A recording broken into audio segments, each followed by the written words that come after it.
என் பேர் முகமது ஜக்ரியா. நான் போத்தனூர் பகுதியை சேர்ந்தவன். நான் இந்த மாதிரி சாராங்கிற சாமுண்டீஸ்வரியை காதல் திருமணம் பண்ணிட்டேன். ஆனால் இப்போ அவங்க வீட்டில் இருந்து இந்த பிள்ளைக்கு ஆல்ரெடி கல்யாணம் ஆயிருக்கு, குழந்தை இருக்கு அப்படின்னு சொல்லி எங்களை ரொம்ப மன உளைச்சலுக்கு ஆளாக்குறாங்க. அதனால இப்போ நாங்கள் கமிஷன் ஆஃபீஸில் இருக்கோம். இதுக்கப்புறம் நாங்கள் என்ன பண்ண போறோம்னு தெரியல. அதனால எங்களுக்கு எல்லாருமே சேர்ந்து காப்பாற்றணும்.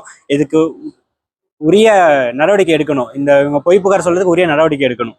அப்பா அம்மா, பொண்ணோட அப்பா அம்மா பொய் புகார் கொடுத்துருக்காங்க. எங்க கொடுத்துருக்காங்க? போத்தனூர் போலீஸ் ஸ்டேஷன்ல பொய் புகார் கொடுத்துருக்காங்க. வீட்டுக்கெல்லாம் ரொம்ப அடாவடித்தனம் பண்றாங்க. கேட் அடிச்சு உடைக்கிறாங்க, கொலை பண்ணிடுன்னு மிரட்டுறாங்க, வெட்டிடும் அப்படின்லாம் சொல்லி மிரட்டுறாங்க. வீட்டுல இருந்து வந்துட்டு 1 மாசம் ஆகுது கல்யாணம் முடிஞ்சு. 2.5 மாசம் ஆகுது. அவங்க கல்யாணம் குழந்தை இருக்குன்னா எதுக்கு 2.5 மாசம் அவங்க வீட்டுல விட்டு வச்சிருக்காங்க? யாருமே இல்லாசமே நைட்டு வீட்டுக்கு வராங்க, போலீஸ்காரங்க வந்து வீட்டுக்குள்ள வந்துடுறாங்க. யார் பர்மிஷனும் கேட்கறது இல்லை. அதனால ரொம்ப இது மாதிரி ஃபோன் பண்ணி மிரட்டுறாங்க, அடிக்கடி ஃபோன் பண்ணி மிரட்டுறாங்க. அந்த மாதிரி ரொம்ப இது பண்ணிட்டு இருக்காங்க. அதனால எங்களுக்கு நீங்க தான் நடவடிக்கை எடுத்து கொடுக்கணும். கமிஷனர் இப்ப பார்க்கல, வந்தோம், நேரம் முடிஞ்சுது. அதனால இப்ப போத்தனூர் ஸ்டேஷனுக்கு நாங்க போறோம். சாமுண்டீஸ்வரி, நான் போத்தனூரை சேர்ந்த முகமது ஜக்ரியா. இவங்களை ஜனவரி 20 கல்யாணம் பண்ணிக்கிட்டேன். இவங்க முஸ்லீம், நான் ஹிந்து. 2 பேரும் வேற வேற கேஸ்ட் அப்படின்றதுனால எங்க அப்பா அம்மா ரொம்ப டார்ச்சர் பண்றாங்க. கல்யாணம் ஆகி 2.5 மாசம் ஆயிடுச்சு. 2.5 மாசமாவே டார்ச்சர் தான். எப்ப பாரு வீட்டுல வேற ஆளுங்களை வச்சு மிரட்டுறது, நோட்டை விடுறது, இந்த மாதிரி பண்ணிட்டு இருக்காங்க.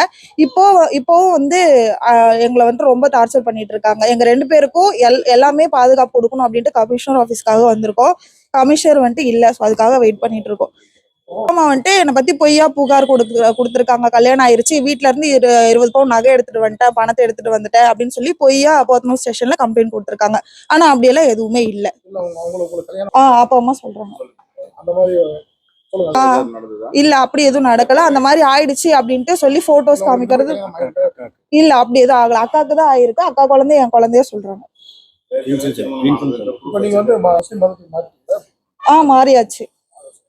நான் இப்போ முஸ்லீமுக்கு கன்வெர்ட் ஆயிட்டேன். மெயின் ரீசனே நாங்க மதம் மாத்தி கல்யாணம் பண்ணதுனால தான் இவ்வளவு தூரம் மிரட்டுறது, எல்லாம் நோட் பண்றது, எல்லாம் பண்ணிட்டு இருக்காங்க.